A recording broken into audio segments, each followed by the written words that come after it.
Hello, YouTubers! Welcome to Big Buddha is Watching. I'm Big Buddha, and today I'm going to be looking at Hannibal, the TV series.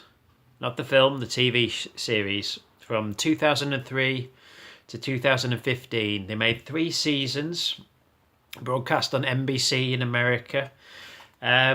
This was really an attempt. I think the consensus at the time was that cable TV was really superseding network television in its output, and so NBC were attempting to copy the model of cable TV shows like the Game of Thrones series, make something a bit more adult, a bit edgier, a 13 episode run as opposed to a 22 or a 24 episode run, and but still only 42 minutes long because you had to have all the commercials breaks in them.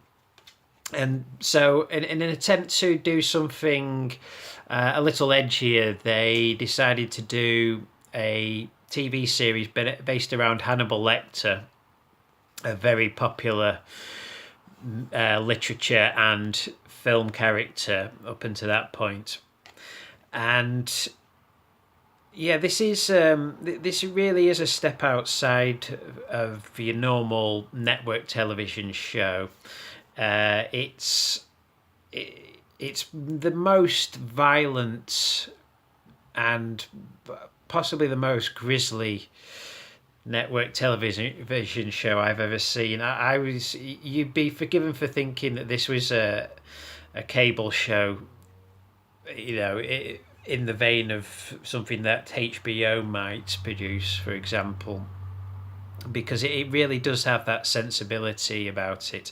So a noble effort. But at the same time, it also explains why they didn't make more than 3 seasons of it, because it had, although it was very critically praised and it had a following.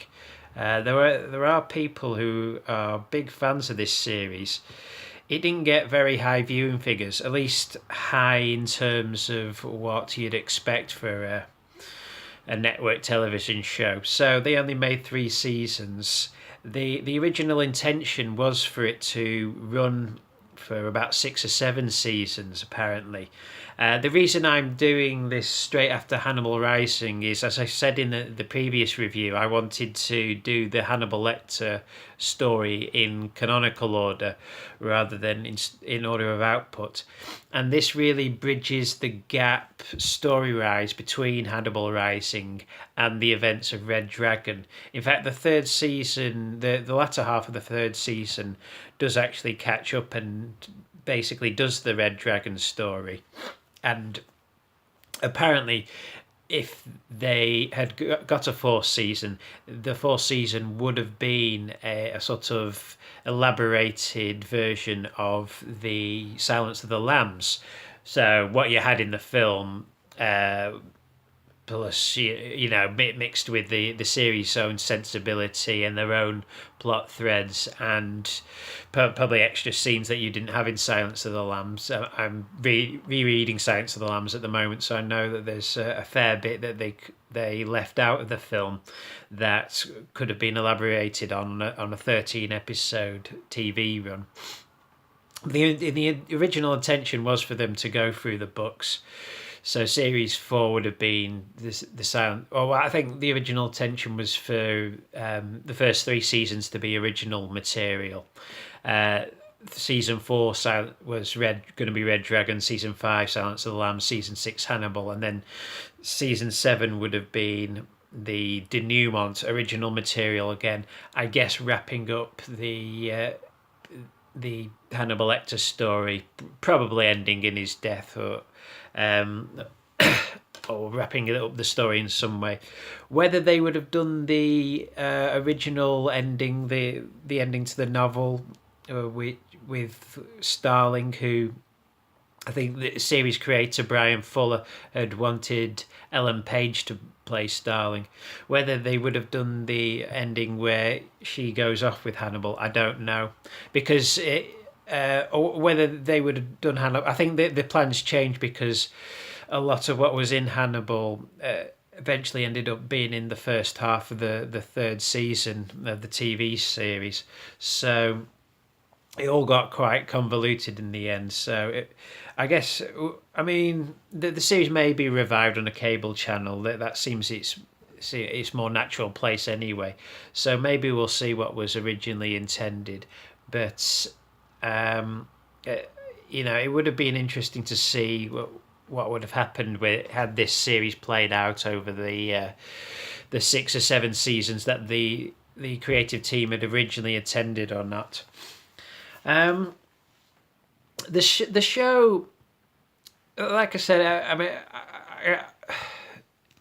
going through this in chronological order, the Hannibal Lecter timeline, the show essentially takes what was the first 2.5 minutes of the Red Dragon movie and elongates that to 2.5 series worth of story, greatly elaborated on. I read the Red Dragon book last week, the novel, or reread it, and in that it is stated that when Will Graham captured Hannibal Lecter, it was only the second time that they'd actually met.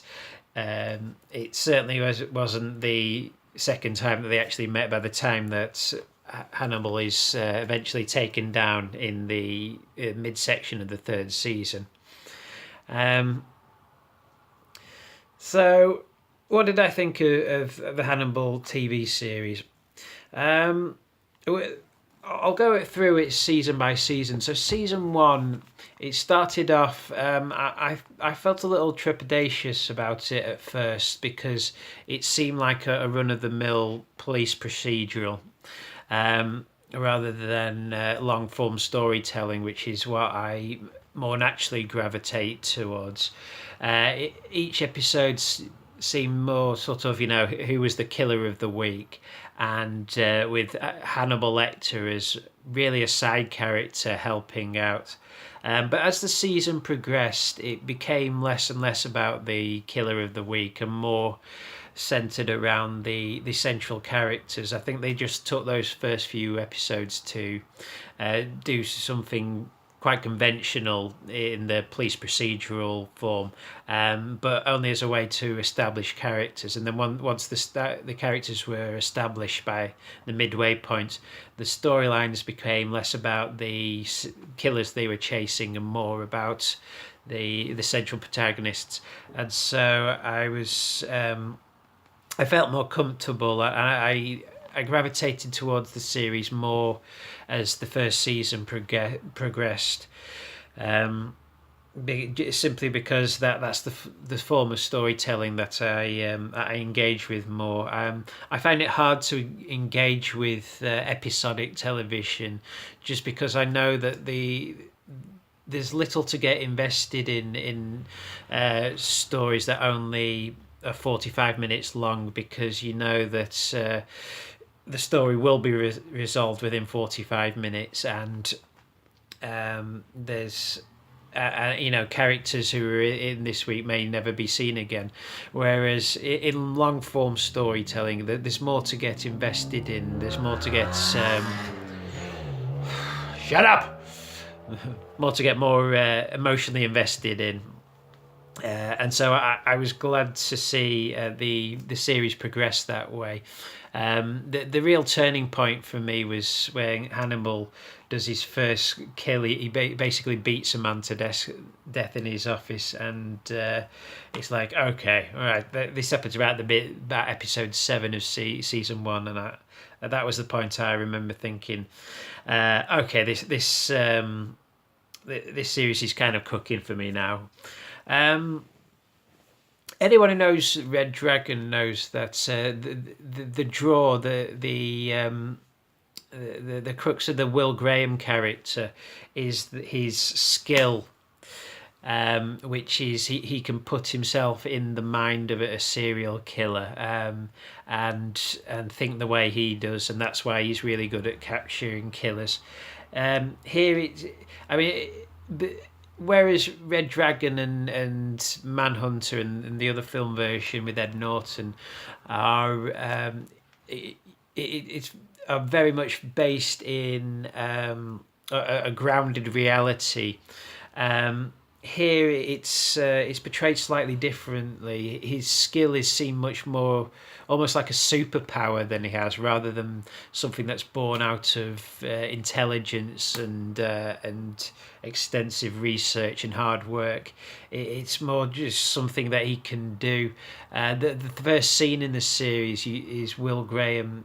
You think committing a murder himself, but then you realise that's just a visual interpretation of how he's putting himself in the mind of the killer, and you cut to him at the crime scene in the real world.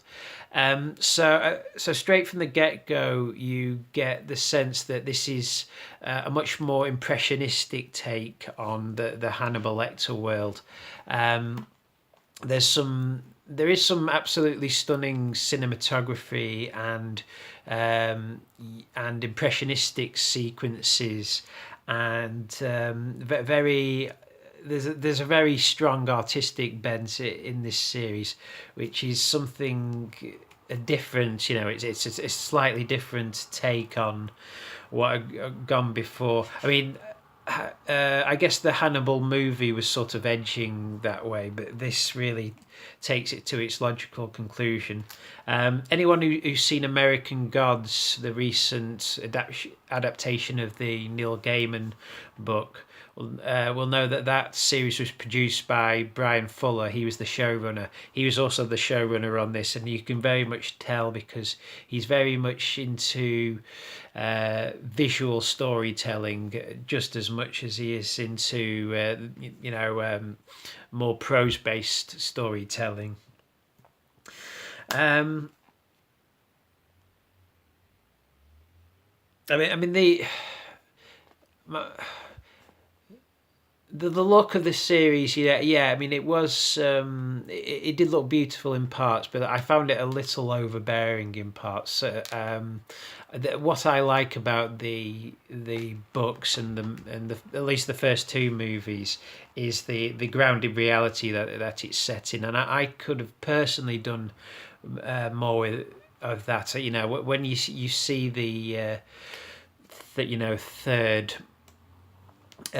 montage sequence of all shot in a kaleidoscopic fashion with CGI thrown in here and there, and the third time that you go into Will's mindscape in an episode, I found it a little overbearing. It was a similar quibble that I had with American Gods, the TV series.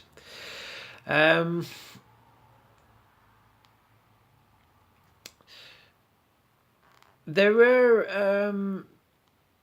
the ending to season 1 threw me a bit.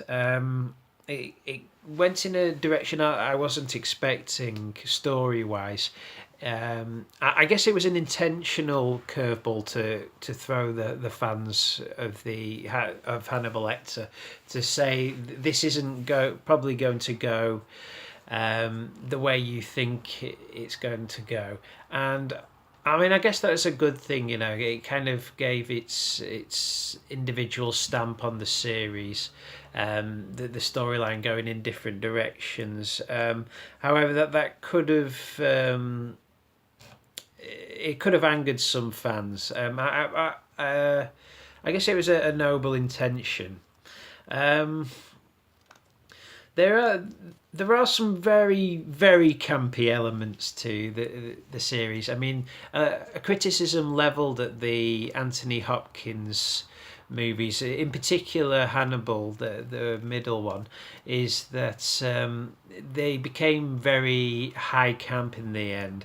But the films are positively subdued compared to where this TV series takes it. I mean, there's endless scenes of Hannibal, yeah, making dinner, making really nice looking meals, really fancy meals, and decanting wine, and even though he is essentially cooking human body parts in a lot of them, but the meals he makes all look sumptuous, and the setting as well, all around his dinner table, drinking, the fine Chianti, and talking to the police, who, unbeknownst to Jack Crawford and Will Graham, who are unbeknownst to themselves eating human flesh as they converse with Hannibal. Yeah, there's there's a lot of very campy stuff in this. The Mason Verger character from Hannibal appears in the second season and the third, and there you see his revenge story enacted out, and you get a few scenes there of the killer, the things that never happen in real life, the killer serving up dinner to their victims, and the incarcerated victims happily eating along and engaging like they're at a fancy dinner party. Real high camp stuff. Yeah. A very camp series. Of course, the series it takes liberties with the timeline and the order of things happened. I mean, it should be stated that this isn't, strictly speaking, meant to be the early days of the Anthony Hopkins version of the character. This is a reimagining of the Hannibal Lecter character and the Hannibal Lecter world. If it was the Anthony Hopkins character, the series would have had to be set in the early 80s, and certain plot elements and story elements that they took from the books couldn't have happened in the order that they happen in this. So that's important to know going in, that this is really a reboot, a reimagining of the Hannibal Lecter world, and it's not supposed to be canonical. I've written here that season 3 smacks of panic at the dwindling viewing figures by giving the fans something familiar, i.e., unlike season 1 and 2, which was all original material with a few elements thrown in for that were established in the backstory in the book, in the novels, and the films. Series 3 takes a different tack. The first half is essentially a rehash of many of the plot elements from Hannibal, and the second half is a straight up redoing of Red Dragon. I thought that maybe was a knee-jerk reaction, but apparently this, when I looked into it, apparently this was intentional, that this was the way the series was meant to go. My favourite section of the series is obviously the Red Dragon section.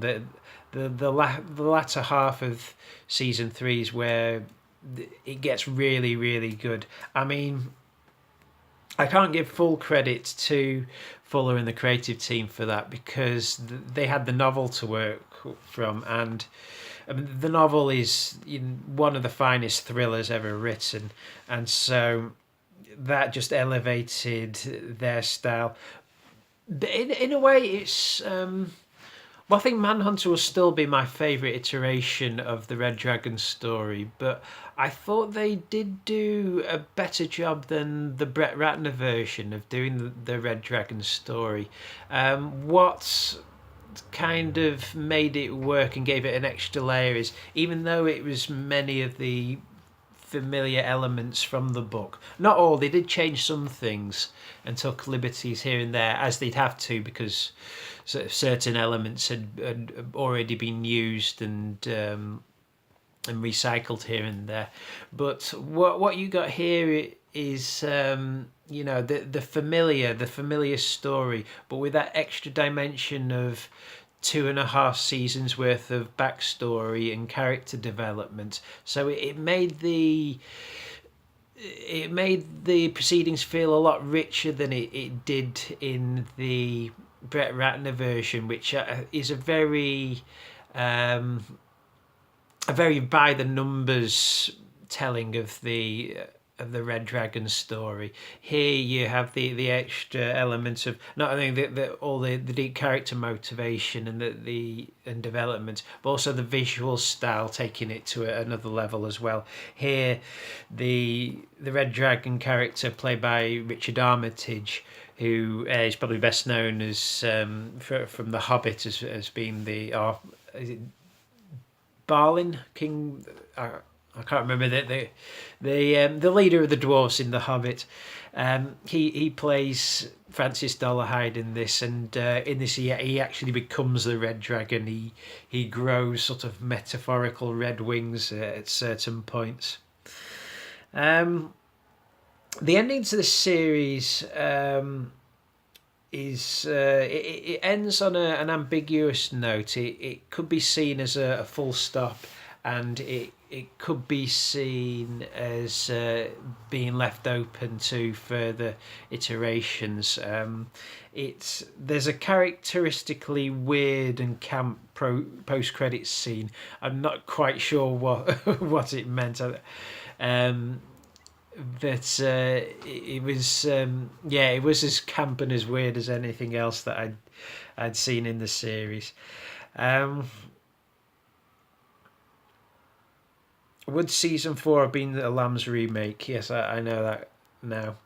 I'm just going to talk about the cast very briefly, because the cast were kind of a mixed bag for me. There were some that I liked and some I didn't like so much. The performers I liked were Mads Mikkelsen as Hannibal. I really gravitated towards him as the series progressed, and I don't think he'll ever beat Hopkins, but he was pretty good in the role. He was very restrained and dignified, and you could tell he's an actor that understands the character very well, and also playing him with a Lithuanian accent for the first time, because I don't think it was established until the Hannibal novel that Hannibal was from Lithuania. So that was refreshing to see a European play Hannibal Lecter for the first time.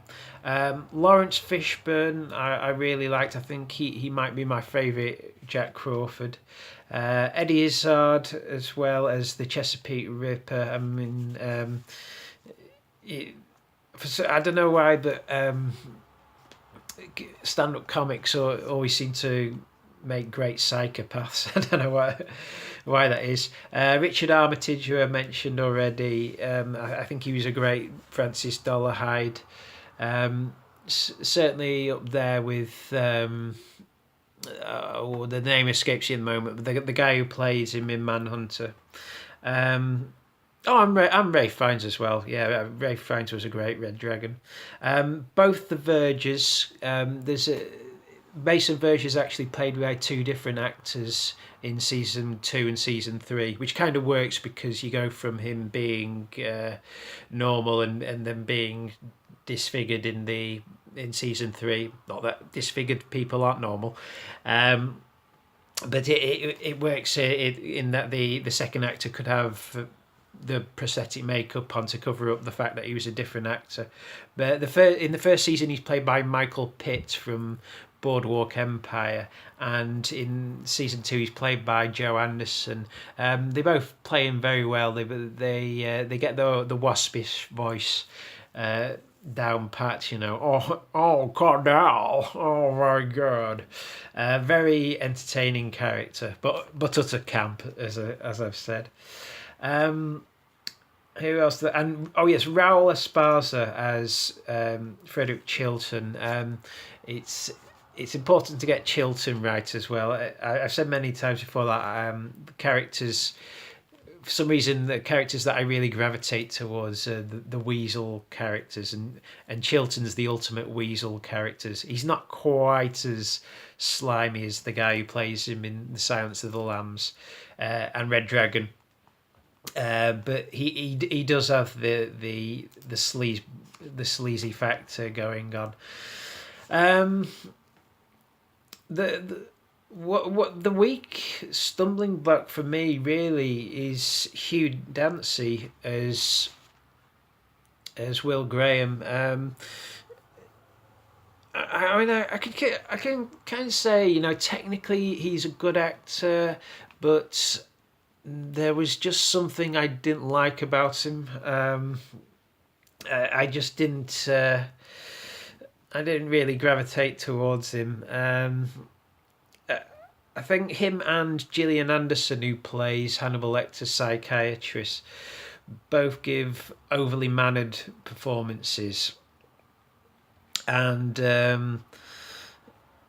it pains me to say that about Gillian Anderson because you know, I've been in love with Gillian Anderson for about 25 years now, so it's.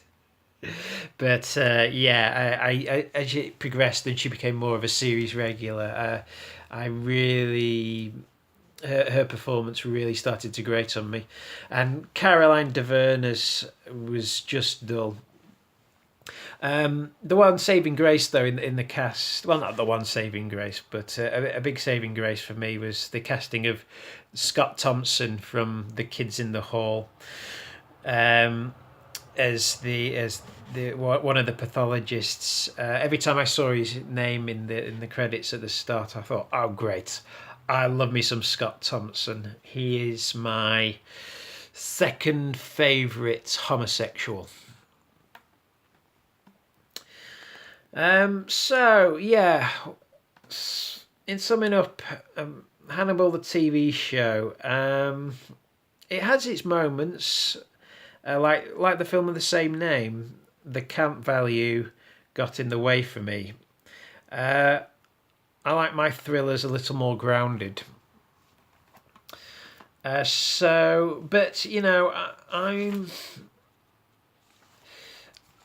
am very critical of episodic American television. You know, if it's not on the quality of Breaking Bad and The Wire or Mad Men, then it's utter shit for me. Hannibal, I thought, was okay.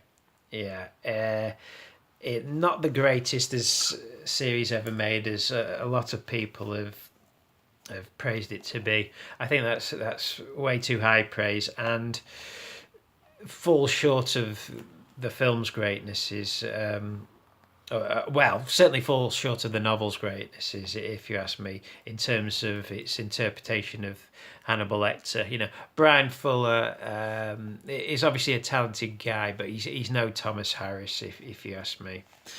So there you go. That's my thoughts on Hannibal the TV series, and I'm going to plough on with my Hannibal Lecter review. So next will be my review of the Red Dragon novel, and after that I'll be doing Manhunter, and then the Edward Norton Brett Ratner movie after that, then Silence of the Lambs, and then Hannibal. So join me for them. But until next time, this is me, Big Buddha, signing off, and I shall see you all out there in YouTube land.